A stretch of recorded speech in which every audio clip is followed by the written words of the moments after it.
بسم اللہ الرحمن الرحیم، لیکچر نمبر 45۔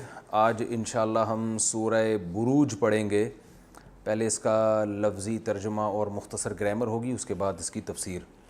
والسماء، قسم ہے آسمان کی، ذات البروج، جو بروج والا ہے۔ برج کہتے ہیں ان راستوں کو جن پر سیارے چلتے ہیں، تو یعنی راستوں والا آسمان۔ یہ بھی اللہ کی ایک قدرت ہے کہ آسمان میں اللہ تعالیٰ نے راستے بنا دیے ہیں۔ ہر سیارے کا، ستارے کا اپنا ایک ٹریک ہوتا ہے جس پہ وہ چلتا ہوا جا رہا ہوتا ہے۔ برج پل کو بھی کہتے ہیں نا، تو راستہ بروج اس کی جمع آتی ہے۔ والیوم الموعود، اور قسم ہے یوم کی یعنی دن کی، الموعود، وہ دن جس کا وعدہ کیا جا رہا ہے۔ تو وعدے سے نکلا یہ مقتول کی طرح، تو موعود جس کا وعدہ کیا جائے، تو اس سے مراد قیامت کا دن ہے۔ وشاہدن، شہیدہ یشہدو، اس کا معنی ہوتا ہے حاضر ہونا، شاہد حاضر ہونے والے کی، ومشہود، اور جس میں حاضر ہوا جائے۔ مقتول کی طرح یہ صیغہ آسان ہے، سارے صیغے، حاضر ہونے والے کی اور جس میں حاضر ہوا جائے۔ اس سے بہت سی مختلف تفاسیر کی گئی ہیں اس کی۔ بعض نے کہا کہ مشہود سے مراد جمعہ کا دن ہے جس میں ہم حاضر ہوتے ہیں، اور شاہد سے مراد جمعہ کو حاضر ہونے والے۔ بعض نے کہا کہ مشہود سے مراد یوم عرفہ ہے، شاہد سے مراد جمعہ کا دن ہے۔ بعض نے کہا کہ بھئی مشہود سے مراد میدان حشر ہے جس میں لوگ حاضر ہوں گے، اور شاہد سے مراد حاضر ہونے والا، یعنی جو حاضر ہوتے ہیں اور وہ دن جس دن حاضری ہوگی۔ تو یہ سارے مقدس دن ہیں، جمعہ کا دن بھی، عرفہ کا دن بھی، اور پھر میدان حشر تو ایک بڑا دن ہے۔ تو ان سب کی کسی کی بھی قسم اس میں مراد ہو سکتی ہے۔ قتلا، ہلاک ہو جائیں۔ یہ قتلا جو ہے نا بددعائیہ کلمہ ہے، یہ سورہ عبسہ وتولی میں بھی آیا، قتل الانسان ما اکفرا، انسان ہلاک ہو جائے کیسا ناشکر ہے۔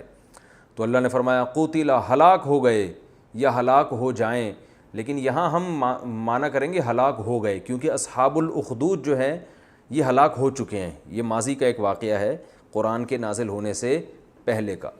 ہلاک ہو گئے اصحاب الاخدود، خندقوں والے، اخدود خندق کو بولتے ہیں۔ خندق والے، اصحاب صاحب کی جمع ہے، صاحب کہتے ہیں نا والے کو، صاحب مال، مال والا۔ ہلاک ہو گئے خندق والے، النار یعنی آگ والے، ذات الوقود، ذات کی میں تفصیل بیان کر چکا ہوں، والے کو کہتے ہیں نا ذات ذی شان، ذات المال، مال والی۔ ذات الوقود، ایسی آگ جو وقود ایندھن کو کہتے ہیں۔ قرآن میں آتا ہے نا کہ یا ایھا الذین آمنوا قوا انفسکم واہلیکم نارا، اپنے آپ کو اور اپنے گھر والوں کو آگ سے بچاؤ، وقودھا الناس والحجارہ، جس کا ایندھن انسان اور پتھر ہیں۔ تو ایسی آگ جو ایندھن والی تھی، اذ ہم علیہا قعود، جب وہ، اذ کا معنی جب، ہم کا معنی وہ لوگ، علیہا اس آگ پر یا اس خندق پر، قعود بیٹھے ہوئے تھے۔ قاعد عربی میں بیٹھنے کو کہتے ہیں، قعدہ ہے نا نماز میں، قعدہ بیٹھتے ہیں نا اس میں، تو قاعد ضاربن کی طرح بیٹھنے والا، اور قاعد کی جمع آتی ہے قعود، بیٹھنے والے بہت سارے، ٹھیک ہے۔ جیسے نقش کی جمع نقوش آتی ہے نا، نقوش۔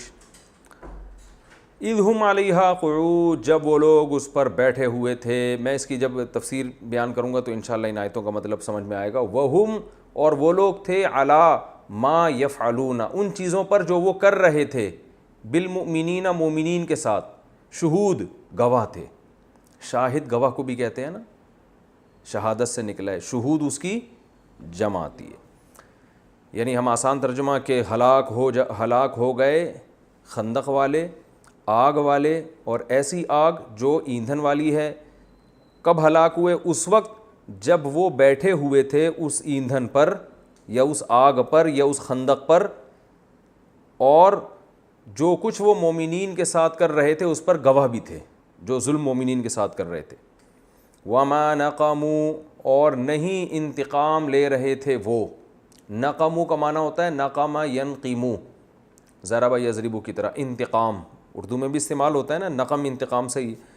اور نہیں انتقام لے رہے تھے وہ، منہم مومنین سے، الا مگر اس بات پر کہ ان یؤمنوا، کہ وہ ایمان لائے تھے، باللہ اللہ پر، العزیز جو زبردست غالب ہے۔ عزیز کا معنی یاد رکھ لیں، ہر چیز پر غالب۔ الحمید قابل تعریف، حمد سے نکلا ہے۔ حمد کسے کہتے ہیں؟ تعریف کو, تو حمید قابل تعریف. الذی وہ اللہ, لہو ملک السماواتی اسی کے لیے ہے آسمانوں کی بادشاہی, ملک بادشاہی کو کہتے ہیں, والارض اور زمین کی بادشاہی, واللہ اور بے شک اللہ, بے شک تو نہیں بس واللہ اور اللہ, علی کل شیء ہر چیز پر شہید حاضر ہے, گواہ ہے, ہر چیز کو اپنی آنکھوں سے دیکھ رہا ہے. سمجھ میں آ رہی ہے بات؟ ان الذین بے شک وہ لوگ, فتنوا المؤمنین جنہوں نے مومنین کو فتنے میں ڈالا, فتنہ فتنے سے نکلا ہے, فتنوا ضربوا, ٹھیک ہے نا, فتنہ یفتنوا کا معنی ہوتا ہے فتنے میں ڈالنا. بے شک وہ لوگ جنہوں نے مومنین کو اور مومنات کو, مومن مردوں کو مومن عورتوں کو فتنے میں ڈالا, ثم لم یتوبوا پھر انہوں نے توبہ نہیں کی. یتوبوا اصل میں تھا یتوبوا, ینصروا کی طرح, ٹھیک ہے, تو پڑھا جاتا ہے یتوبوا, اور توبہ انہوں نے نہیں کی, فلہم تو ہے ان کے لیے, تو فا کا معنی تو, لہم کا معنی ان کے لیے, عذاب جہنم جہنم کا عذاب, ولہم اور ہے ان کے لیے عذاب الحریق آگ کا عذاب, جلانے والی.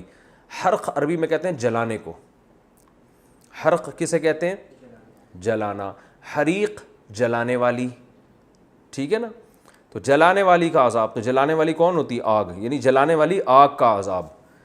ان الذین بے شک وہ لوگ, آمنوا جو ایمان لائے, وعملوا الصالحات اور عمل کیا انہوں نے نیک, لہم ان کے لیے ہے, جنات باغات, جنت کی میں پوری ڈیٹیل بیان کر چکا ہوں نا, جنت کو جنت کیوں کہتے ہیں پورا میں ایک تفصیل سے وائٹ بورڈ پہ سمجھایا تھا. ان کے لیے باغات ہیں, تجری جرا یا یجریو یہ بھی تفصیل سے بتا چکا ہوں, تجری من تحتہا بہتی ہیں ان باغات کے نیچے, الانہار نہریں, نہر عربی میں دریا کو کہتے ہیں, دریا بہتے ہیں ان میں. ذالک الفوز یہ ہے کامیابی, الکبیر بڑی کامیابی, یہ ہے اصل بڑی کامیابی. ان بطش ربک بے شک تیرے رب کی پکڑ, بطش کہتے ہیں پکڑ کو, بطش کسے کہتے ہیں؟ پکڑ. بے شک تیرے رب کی پکڑ, لشدید لام تاکید کے لیے, شدید کا معنی سخت, تیرے رب کی پکڑ بہت سخت ہے. انہو بے شک وہ رب, ہوا وہ, یبدئ ابتدا بھی کرتا ہے, یبدئ ابدأ یبدئ اکرم یکرم کی طرح, اس کا معنی ہوتا ہے ابتدا, ابتدا سے نکلا ہے, ابتدا میں بھی یہ با دال آ رہا ہے نا, تو یہ یبدئ یہاں سے یاد رکھیں. وہی ہے یبدئ ابتدا کرنے والا, ویعید اور دوبارہ لوٹانے والا. یعید اصل میں تھا یعود یکرم کی طرح, ٹھیک ہے نا, اس کا معنی ہوتا ہے عود, کہتے ہیں نا عود کر آیا, اعادہ لوٹا دینا, دوبارہ کسی چیز کو ریپیٹ کر دینا. وہی ہے جو پہلی مرتبہ پیدا کرتا ہے, ویعید اور لوٹاتا ہے, دوبارہ پیدا کرتا ہے. وہو الغفور اور وہی ہے بہت مغفرت کرنے والا. میں نے بتایا تھا نا, غافر مغفرت کرنے والا, غفور مبالغے کا صیغہ ہے, بہت زیادہ مغفرت کرنے والا.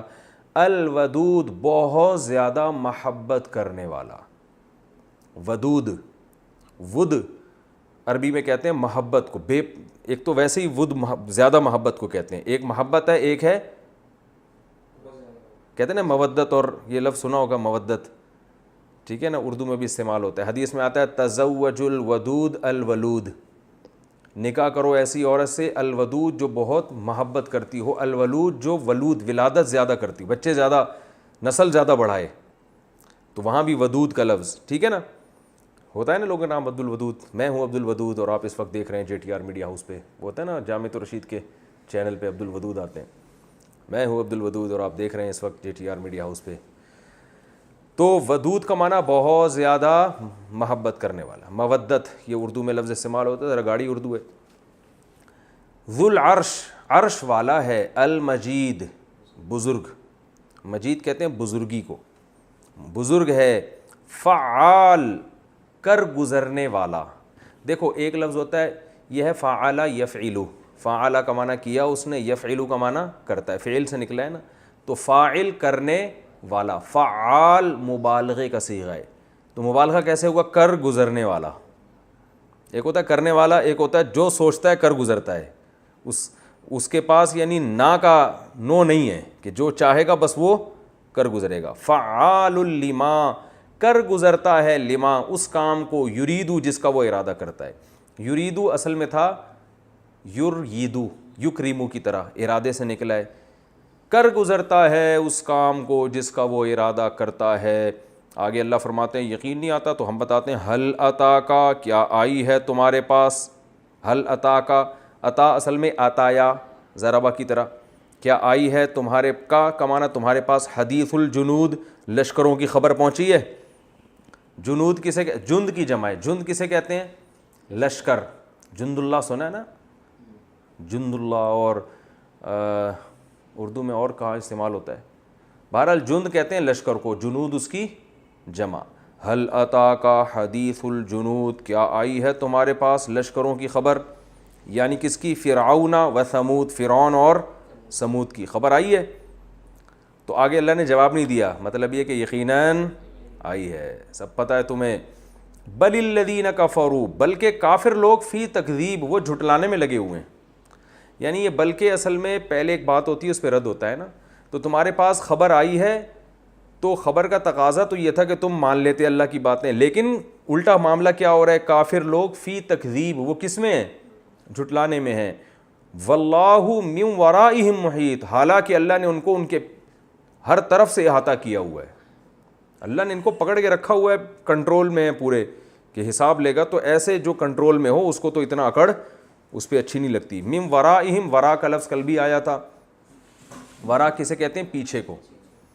وہ ہے نا کہ وہ جو سورہ انشقاق میں آیا تھا نا، اما من اوتی کتابہ وراء ظہرہ، ظہر پشت کے پیچھے سے، تو ورا پیچھے سے.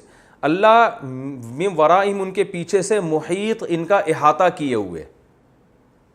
محیط کس سے نکلا ہے؟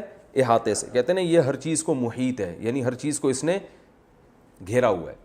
تو پیچھے سے کا یہ کنایا ہے اصل میں کہ سامنے سے جب کوئی آتا ہے نا تو انسان ہوشیار رہتا ہے، اور پیچھے سے جب کوئی آتا ہے تو انسان کو پتہ نہیں ہوتا. تو کیونکہ کافر بھی آخرت پر ایمان نہیں رکھتا، وہ اللہ کو سامنے دیکھ نہیں رہا ہے، تو اس لیے غافل ہونے میں زندگی گزار رہا ہے. تو اللہ فرماتے ہیں یہ ایسے ہی ہے جیسے کوئی دشمن پیچھے سے حملہ کرنے والا ہو، تو آپ غفلت میں کام کر رہے ہو اور آپ کو پتہ نہیں کہ ابھی حملہ آپ پہ ہونے والا ہے. تو یہ کنایات ہوتے ہیں قرآن مجید کے، اس سے حقیقی معنی مراد نہیں ہوتا، اس سے مجازی معنی مراد ہوتا ہے. کیا مطلب؟ اللہ نے آپ کا احاطہ کیا ہوا ہے اس طور پر کہ آپ کو خبر نہیں. بل ہوا قرآن مجید، بلکہ یہ تو قرآن ہے بزرگی والا. یعنی کافروں کے عمل سے ایسا لگتا ہے کہ یہ اللہ کا کلام نہیں ہے اور قرآن نہیں ہے، یہ معاذ اللہ کس سے کہانی ہے، معاذ اللہ. تو اللہ نے فرمایا نہیں، بلکہ یہ ہے قرآن مجید بزرگی والا، فی لوح، ایسی تختی پہ. لوح تختی کو کہتے ہیں، پہلے زمانے میں تختیوں پہ لکھا جاتا تھا نا. فی لوح، ایسی تختی پر، محفوظ، جو محفوظ ہے. محفوظ اردو میں اسی طرح استعمال ہوتا ہے. محفوظ تختیوں میں اللہ کے پاس لکھا ہوا ہے، یہ جس کے ضائع ہونے کا امکان نہیں ہے. تو یہ تو اس صورت کا لفظی ترجمہ تھا. اب میں اس کا شان نزول بیان کرتا ہوں. صحیح حدیث میں ہے رسول اللہ صلی اللہ علیہ وسلم نے ارشاد فرمایا کہ پچھلی امتوں میں عیسائیوں کا زمانہ تھا اور عیسائی مذہب اس وقت برحق تھا. تو آپ صلی اللہ علیہ وسلم نے فرمایا کہ ایک بادشاہ کا، یعنی حدیث کا پورا میں مفہوم بیان کر رہا ہوں. ایک بادشاہ تھا، اس کے پاس ایک جادوگر تھا. تو یہ بادشاہ لوگوں کو الو بناتے رہتے ہیں نا، جادو ودو دکھا کے لوگوں کو عقیدت رہے. تو وہ جادوگر جب بوڑھا ہو گیا تو اس جادوگر نے بادشاہ سے کہا کہ میں مرنے والا ہوں، تو کوئی ایسا نوجوان ہو جس کو میں یہ جادو سکھا دوں تاکہ وہ تمہارے کام آ سکے. تو کوئی نوجوان ہو تاکہ ذرا لمبی عمر ہو، تمہاری خدمت کر سکے گا. تو ایک خاندان تھا، انہوں نے اپنا بیٹا دے دیا کہ بھئی اچھا ہے، یہ جادو سیکھے اور بادشاہ کے پاس رہے گا. تو وہ نوجوان جب جادوگر کے پاس جادو سیکھنے کے لیے آتا تھا تو راستے میں ایک راہب کا گھر تھا. راہب جو عیسائی مذہب پر ہوا کرتے تھے اور اللہ اللہ کیا کرتے تھے، عبادت کیا کرتے تھے. راہب درمیان میں پڑتا، تو یہ نوجوان اس راہب کے پاس جاتا، درمیان میں راہب کے پاس جاتا. راہب اس کو دین کی باتیں بتاتا، توحید کی دعوت دیتا اور بتاتا کہ جادو اچھا کام نہیں ہے، مذہب کی تو یہی دعوت ہے نا. اور جب یہ جادوگر کے پاس جاتا تو جادوگر اس کو وہی فلیتے پلیتے اور سنگ دل محبوب، آپ کے یہ ٹوپی ڈرامے تو جادوگر لے کے چل رہے ہوتے ہیں اور یہ لے کر آؤ اور مردہ. یہ میں اپنی طرف سے تشریح کر رہا ہوں، حدیث میں اتنی تشریح نہیں ہے لیکن یہی کرتا ہوگا نا. حدیث میں تو بس اتنا ہے کہ جادوگر کے پاس آتا تو راہب کے پاس سے ہوتا ہوا جاتا اور جاتے ہوئے بھی راہب کے پاس سے, یعنی گھر سے آتے ہوئے بھی راہب کے پاس سے اور واپسی پہ بھی راہب کے, تو راہب کی باتیں زیادہ اس پر اثر کرنے لگیں.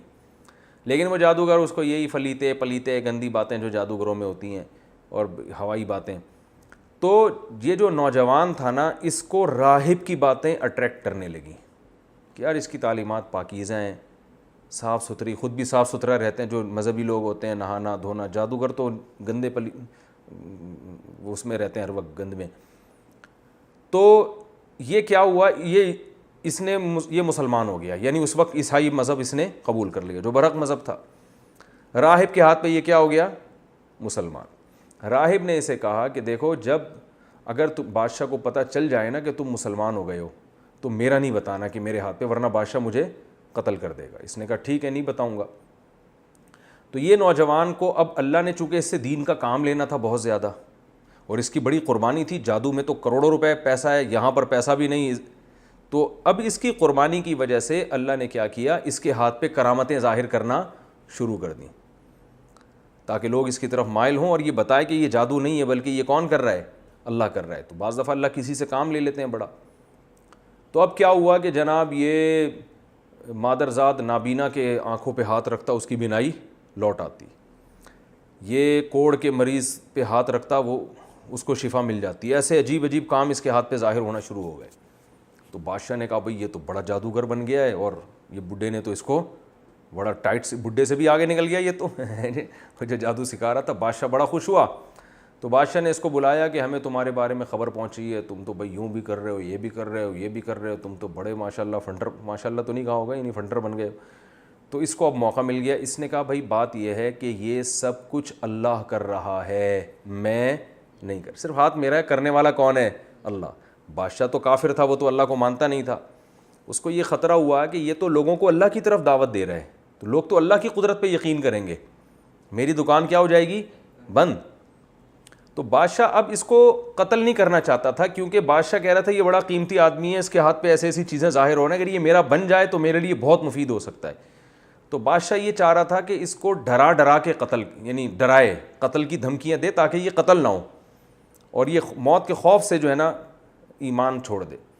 خیر اس کو پہلے تو اتنا مارا گیا, اتنا ٹارچر کیا گیا کہ اس نے راہب کا نام بتا دیا کہ میں اس کے ہاتھ میں, ظاہر انسان ایک حد تک مار برداشت کرتا ہے. تو راہب کو لایا گیا اور راہب کا سر قلم کر دیا گیا, وہ بیچارہ شہید ہو گیا. کتنا مبارک راہب ہوگا جس کا حدیث میں تذکرہ آ رہا ہے. تو اور اس کو کیا کیا گیا کہ اس کو بادشاہ نے کہا کہ لوگوں سے کہا اپنے درباریوں سے کہ اس کو لے کے جاؤ پہاڑ پہ اور نیچے کھائی دکھاؤ, اس کو ڈراؤ, ٹھیک ہے نا, اور اس سے کہو کہ یہ عیسائیت چھوڑ دے, نہیں چھوڑتا تو ہم تمہیں یہاں سے گرا کے ہلاک کر دیں گے. تو اس کو لے گئے, اس نے کہا ہلاک کر دو, میں تو عیسائیت نہیں چھوڑنے والا.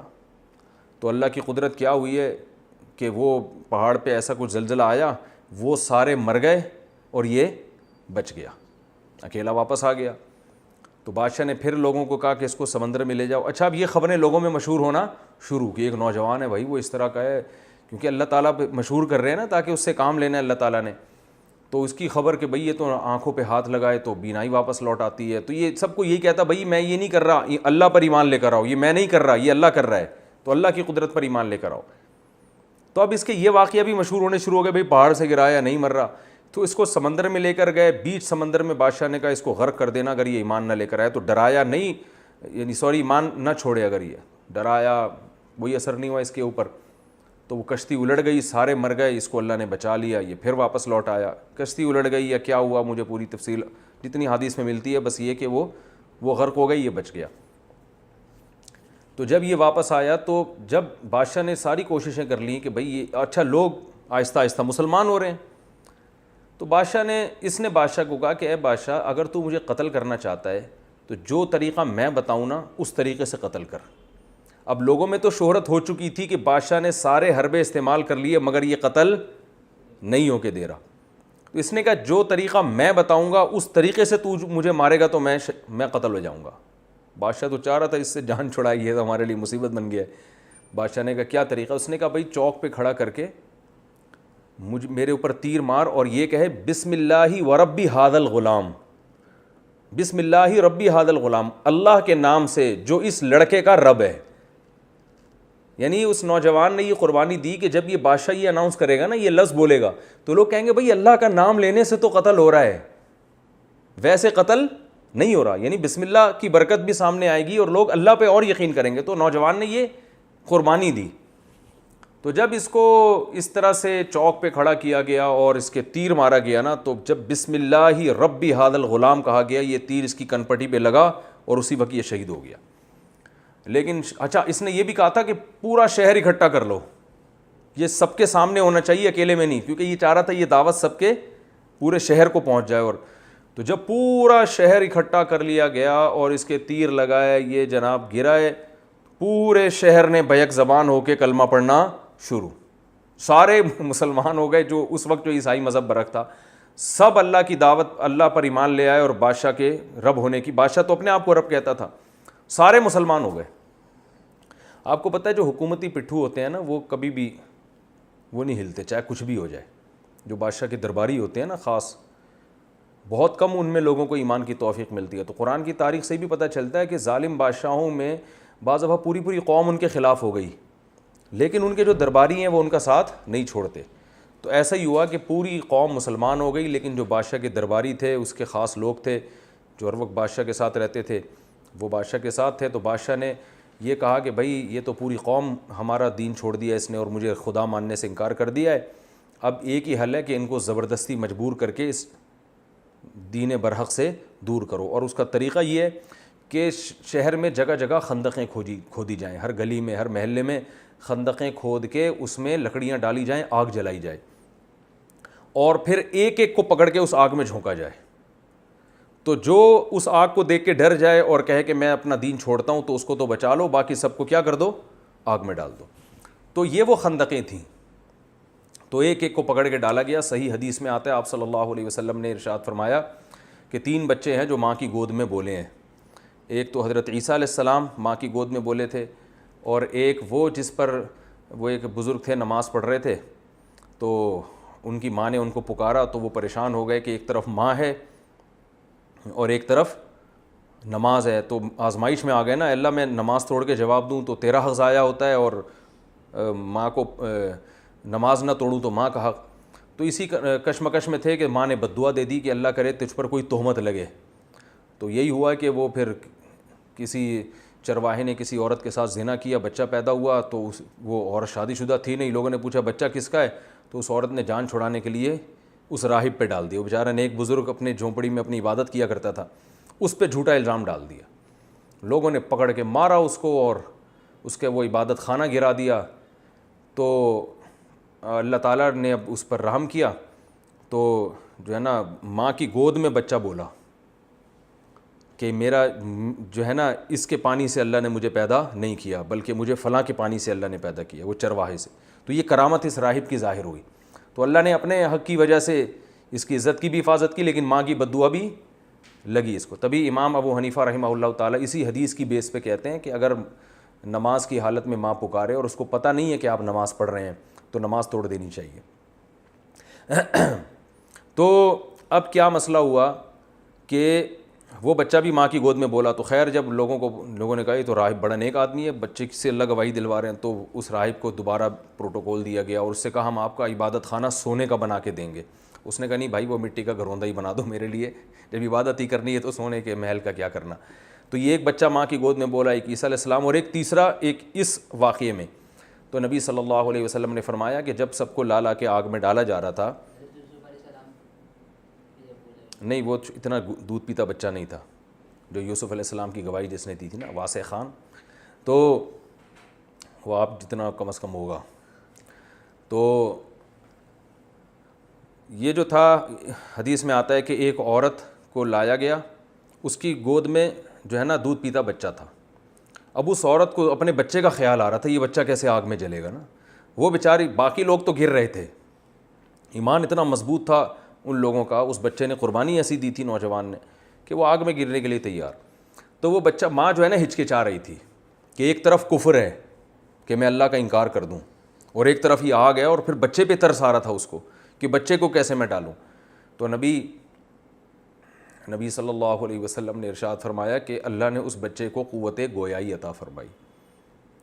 تو جب کوئی اللہ کے لیے ایسی قربانیاں دیتا ہے نا تو اللہ کی بھی مدد ہوتی ہے. تو اس بچے نے ماں کی گود میں بولا کہ اے ماں یہ آگ کا ایندھن نہیں ہے, یہ جنت کا باغ ہے, اس میں کود جا.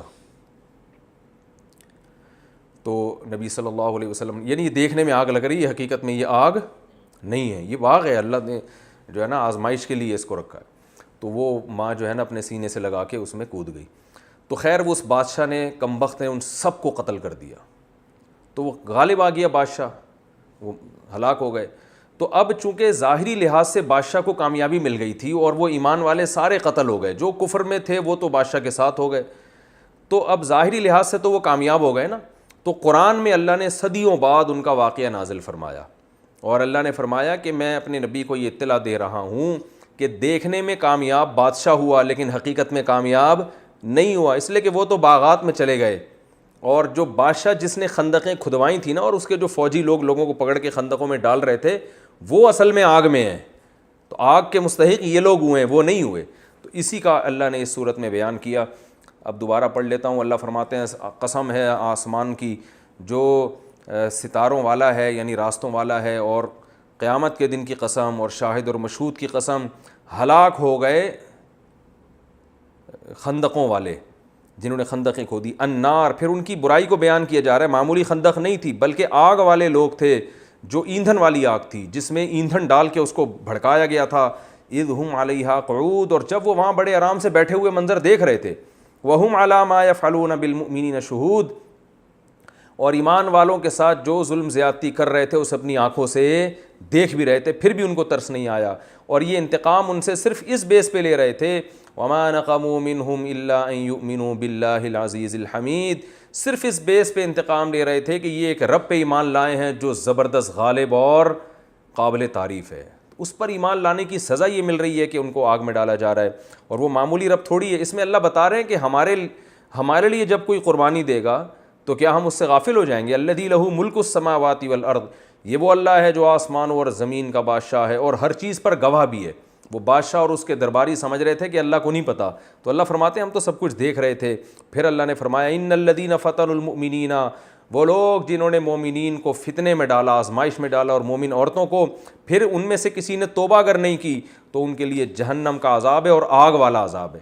تو یہ سمجھ رہے تھے ہم نے ان کو آگ میں ڈالا ہے, مگر حقیقت میں آگ میں کون جلے گا؟ وہ لوگ جلیں گے جنہوں نے ڈالا تھا. اور فرمایا جن کو آگ میں ڈالا تھا ان کا حال کیا ہے؟ ان الذین آمنوا وعملوا الصالحات, جو ایمان لائے اور نیک اعمال اختیار کیے, لہم جنات تجری من تحتها الانہار, ان کے لیے باغات ہیں جن کے نیچے نہریں بہتی ہیں. تو اسباب کی دنیا میں نظر کیا آ رہا ہے, حقیقت کچھ اور ہے. نظر تو آ رہا ہے کہ یہ آگ میں جل رہے ہیں, حقیقت میں یہ کس میں داخل ہو رہے ہیں؟ جنت کے باغات میں. ذالک الفوز الکبیر, یہ بہت بڑی کامیابی ہے. اور اللہ نے فرمایا کہ جو لوگ مومنین پر اس طرح ظلم کر رہے تھے تو یہ باخبر ہو جائیں, ان بطش ربک لشدید, تیرے رب کی پکڑ بہت سخت ہے. بعض دفعہ ظالموں کو اللہ ڈھیل دیتا ہے, جیسے اس بادشاہ نے قتل کر دیا, سب کو مار دیا, کچھ بھی نہیں ہوا اس بادشاہ کو. تو اس کا یہ مطلب نہیں ہے کہ رب پکڑتا نہیں ہے. اللہ فرماتے ہیں تیرے رب کی پکڑ بہت شدید ہے. انہ ہوا یبدئ و یعید. سوال پیدا ہوتا ہے اللہ تو پکڑتا تو ہے نہیں, ظالم تو گھوم رہے ہیں. تو اللہ نے فرمایا جو اللہ پہلی دفعہ پیدا کرتا ہے وہی دوبارہ بھی پیدا کرے گا. وہ قدرت رکھتا ہے. تو ابھی ایک حیات ہے, ابھی ایک اور زندگی آنے والی ہے, مر کے ختم تھوڑی ہوگے, دوبارہ حساب و کتاب کے لیے اللہ کے سامنے کھڑے ہوگے. وہو الغفور, ہاں اللہ تعالیٰ دھمکی دینے کے ساتھ امیدیں بھی دلاتے ہیں کہ اب تک اگر کسی نے ظلم زیادتی کی ہے, ایمان نہیں لایا, نیک اعمال اختیار نہیں کیے, تو وہ مایوس نہ ہوں, کیونکہ اللہ کی ایک صفت یہ بھی ہے کہ جہاں وہ انتقام لیتا ہے وہاں وہ غفور اور ودود بھی ہے. غفور بہت زیادہ مغفرت کرنے والا, الودود بہت زیادہ محبت کرنے والا. تو ایمان والوں کو ایسے کیسے چھوڑ سکتا ہے؟ اور آج بھی اگر کوئی ایمان لے آئے, اسلام قبول کر لے, یا کوئی مسلمان ہے اعمال درست نہیں ہے, توبہ کر کے اعمال درست کر لے, تو اللہ فرماتے ہیں وہ محبت بھی کرنے والا ہے, بے پناہ تم سے محبت کرے گا. حل اتاک ذو العرش المجید, عرش والا ہے, اللہ کا عرش بہت بڑا ہے جس کی حقیقت ہمیں پوری طرح معلوم نہیں ہے. المجید بزرگی والا ہے. فعال لما یرید, جس چیز کا ارادہ کر لے اسے کر گزرتا ہے. تو اتنے طاقتور بادشاہ سے جو ہے دشمنی لینا یا اس سے اس کی مخالفت کرنا عقل مندی کا کام نہیں ہے. فرمایا اگر تمہیں یقین نہیں آتا اللہ کی طاقت کا کہ اللہ جس چیز کا ارادہ کر لے وہ کر گزرتا ہے, تو اللہ فرماتے ہیں حل اتاک حدیث الجنود, لشکر والوں کی خبر پہنچی ہے تمہیں. جیسے ہم کسی کو بتا رہے ہوتے ہیں نا, بھائی میں بڑا طاقتور ہوں, اگلا مان نہیں رہا تو آپ کہیں جا کے ذرا پوچھو وہ فلاں پہلوان کا کیا حال ہوا تھا, میرے ساتھ رنگ میں اکھاڑے میں آیا تھا, کیسا پٹخا تھا. ایسا ہی ہوتا ہے نا. تو اللہ بھی بتا رہے ہیں یقین نہیں آتا نا کہ میں جو سوچتا ہوں کر گزرتا ہوں, تو تمہیں اگر یقین نہیں آتا تو لشکر والوں کی خبر پہنچی نہیں پہنچی تو ہم بتاتے ہیں فرعون اور سمود یہ ہیں لشکر والے, ان سے پوچھو. ان کی سلطنت کے کھوٹے زمین میں گڑ گئے تھے. تو اللہ فرماتے ہیں ہم نے ارادہ کیا وَنُرِيدُ أَن نَمُنَّ, سورہ قصص میں اللہ نے بیان کیا أَن نَمُنَّ عَلَى الَّذِينَ اسْتُضْعِفُوا فِي الْأَرْضِ, بنی اسرائیل جو ظلم کی چکی میں پس رہے تھے, ان کے مرد قتل ہو رہے تھے. آخرت کو سامنے رکھنا چاہیے. اس سے جو ہمیں مین سبق ملتا ہے آخرت کو سامنے رکھنا چاہیے. وہ اگر صحیح چل رہی ہے تو غموں میں بھی آپ کامیاب, وہ اگر ٹھیک نہیں چل رہی تو خوشیوں میں بھی آپ ناکام ہیں. تو یہ بنیادی اور اس میں ظلم کی بھی جو ہے وہ برائی بیان ہوئی ہے کہ ظالم اترائے نہیں اور مظلوم پہ ظلم کر کے. دیکھو برما میں کیا ظلم ہوا, روہنگیان میں کیسے مسلمانوں کو جلایا گیا, کیسے ان کو مارا گیا. تو جو مارنے والے ہیں وہ دندناتے پھر رہے ہیں. تو بھائی دنیا کی پکڑ سے بچ سکتے ہو, آخرت میں نہیں بچو گے. اللہ نے آخرت رکھی ہے اور آخرت میں اللہ تعالیٰ حساب و کتاب لے گا.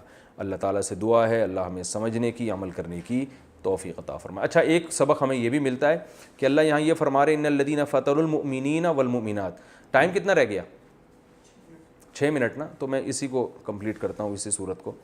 ایک سبق اہم ترین ہمیں یہ بھی ملتا ہے کہ اللہ نے اس صورت میں فرمایا جو مومنین اور مومنات کو, یہ دیکھیں ان الذین فتنوا المؤمنین والمؤمنات, جو مومنین اور مومنات کو آزمائشوں میں ڈالتے ہیں ان کے لیے جہنم کا عذاب ہے. دیکھیں کسی بھی انسان پہ ظلم کریں گے تو سزا ملے گی, کافر پہ بھی ظلم کریں گے تو سزا ملے گی. اسلام میں اگر کوئی کافر آپ کی ریاست میں رہتا ہے تو آپ اگر اس کا مال ضبط کرتے ہیں تو بھی آپ پر جرمانہ ہے, آپ اسے تھپڑ مارتے ہیں تو بھی آپ کے لیے سزا ہے, حتیٰ کہ اس کی غیبت بھی جائز نہیں ہے. تو لیکن اللہ نے یہاں مومنین اور مومنات کو ہائی لائٹ اس لیے کیا کہ اگر کوئی ایمان والا ہے نا, نیک عمل کر رہا ہے, تو اسے ستانے میں گناہ زیادہ ہے. ایک عام آدمی کو ستائیں گے گناہ ملے گا, نیک آدمی کو ستائیں گے زیادہ گناہ ملے گا. علماء صلحاء کو ستائیں گے اور زیادہ, جو بزرگ جتنا اللہ کے ہاں جس کا مقام ہے اس کو ستانے میں گناہ بھی اتنا ہی زیادہ اور اس کا ادب بھی اتنا ہی زیادہ. دیکھو سب سے بڑا مقام پیغمبر کا ہوتا ہے نا, کیونکہ اللہ کا سب سے زیادہ قرب کس کا ہوتا ہے؟ پیغمبر کو.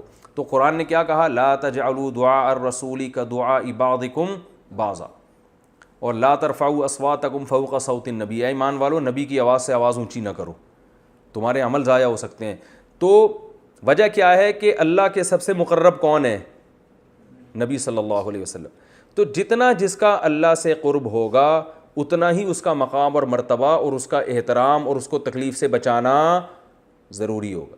تو اس کا بڑا خیال کرنا چاہیے, گھروں میں بھی خیال کرنا چاہیے. کسی خاتون کے میاں اگر نیک ہیں, نمازی, پرہیزگار ہیں, تو ان کو چاہیے کہ بولیں بھائی عام میاؤں کی نسبت اس میاں کا احترام مجھ پر زیادہ واجب ہے, کیونکہ میرے میاں کی داڑھی بھی ہے, نماز بھی پڑھتے ہیں, تلاوت بھی کرتے ہیں, اور جب میری بہنیں آتی ہیں تو ٹکٹکی باندھ کے ان کو دیکھتے بھی نہیں ہیں, نظر کی کیا کرتے ہیں. بھائی سالیوں کو تو دیکھ رہے ہوتے ہیں نا آج کل لوگ ٹکٹکی باندھ کے. تو میرے میاں بہت نیک ہیں.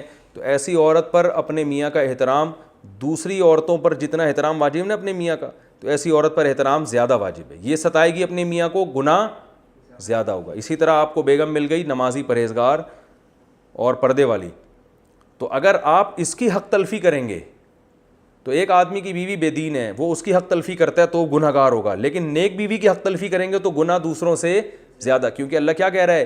ایمان والے جو نیک اعمال کرتے ہیں نا ان کو ستانے کا گناہ یہ زیادہ ہے. اس کو اللہ نے الگ سے ہائی لائٹ کیا ہے. اسی طرح اولاد میں بھی کوئی نیک ہے تو اس پہ ظلم کرنا, ماں باپ اگر نیک, ماں باپ تو کافر بھی ہوں تو قرآن نے کہا کہ ان سے اچھا سلوک کرنا پڑے گا, لیکن اگر ماں باپ مسلمان ہیں تو پھر برا سلوک کرتے ہو تو اور زیادہ گناہ, اور اگر نیک ہیں تو پھر برے سلوک کا اور بھی زیادہ گناہ. تو جتنا حدیث میں اس کو یوں بیان کیا, بخاری کی حدیث ہے, من عادی لی ولیا فقد آذنتہ بالحرب, جس نے میرے کسی ولی سے دشمنی کی تو میرا اس کے خلاف اعلان جنگ ہے. ایک عالم کا میں بیان سن رہا تھا, انہوں نے ایک اہل حدیث عالم کی نسبت سے بتایا. ان اہل حدیث عالم کا بھی نام میرے ذہن سے نکل گیا. کہ ان کی محفل میں کسی شخص نے امام ابو حنیفہ کو برا بھلا کہا، حالانکہ وہ اہل حدیث عالم تھے، امام حنیفہ کو برا بھلا کہا، تو ان اہل حدیث عالم نے کہا کہ اس شخص کے بارے میں نا جو ان کے بیان میں بیٹھتا تھا، کہا کہ مجھے اس بات کا پورا خطرہ موجود ہے کہ اس مرنے سے پہلے یہ ایمان سے پھر جائے گا، ایمان پر اس کو موت نصیب نہیں ہوگی۔ تو جن عالم کا میں نے بیان سنا نا، سرگودا کے بڑے مشہور عالم ہیں، انہوں نے بتایا کہ وہ کیا ہوا کہ جی یہ واقعی ایسا ہوا کہ وہ بندہ بعد میں قادیانی ہو گیا اور قادیانیت پر اس کی موت واقع ہوئی۔ تو لوگوں نے ان سے پوچھا کہ حضرت آپ نے پہلے سے کیسے پیش گوئی کر دی تھی کہ اس آدمی کی موت ایمان پر نہیں ہوگی، آپ کو پہلے سے کیسے پتہ چل گیا؟ تو انہوں نے کہا کہ اس نے امام ابو حنیفہ کو برا بھلا کہا ہے، اور نبی صلی اللہ علیہ وسلم نے ارشاد فرمایا کہ جس نے میرے کسی ولی سے دشمنی کی تو اس کا میرے خلاف کیا ہے؟ اعلان جنگ۔ تو جب کسی کا کسی کے خلاف اعلان جنگ ہوتا ہے نا، تو جنگ میں دشمن کی کوشش ہوتی ہے دشمن سے سب سے قیمتی چیز چھینے۔ تو اللہ جب کسی سے دشمنی کر لیتا ہے تو پھر اللہ کی دشمنی کا مطلب ہے اللہ آپ سے آپ کی سب سے قیمتی چیز چھینے گا، اور سب سے قیمتی چیز کیا ہے؟ ایمان ہے۔ تو اس لیے جو بزرگوں کو برا بھلا کہتے ہیں، صحابہ کو برا بھلا کہتے ہیں، تو ان کو ڈرنا چاہیے کہ ان کی موت ایمان پر واقع نہیں ہوگی، اللہ ان سے ایمان چھین لے گا۔ تو اس لیے اہل اللہ، مشائخ، بزرگان دین، جو بھی اللہ والے لوگ ہیں، جتنے حضرت شیخ عبد القادر گیلانی رحمۃ اللہ علیہ، بعض لوگ تو غلو کر کے ان کو اللہ کے برابر بنا دیا، اور بعض کیا کرتے ہیں وہ توہین میں غلو کرتے ہیں، کیڑے نکال رہے ہیں بزرگوں کی کتابوں سے، اور جو ہے نا ان کو برا بھلا کہنے کے لیے لب و لہجہ غیر شائستہ ہوتا ہے۔ تو ان چیزوں سے بہت خطرے کی بات ہے، بہت ڈرنا چاہیے، اس سے ایمان سلب ہونے کا خطرہ، کیونکہ اللہ نے بتایا کہ ایمان والوں کو ستانا، یہ بھی تو ستانا ہے نا کہ ایک دنیا سے چلے گئے، آپ ان کی برائیاں کر رہے ہو، ان کی غیبتیں کر رہے ہو، ان کے جو ہے نا غلط سلط تعویلات کر کے ان کو کوئی کافر قرار دے رہے ہو، کسی کو گمراہ قرار دے رہے ہو۔ تو میں نے دیکھا ہے ایسے لوگوں کے چہرے کے نور کو اللہ چھین لیتے ہیں۔ تو اس لیے اس کا بہت اس سے خطرہ ہے، اس سے ڈرنا چاہیے۔ اللہ تعالیٰ سمجھنے کی، عمل کرنے کی توفیق عطا فرمائے۔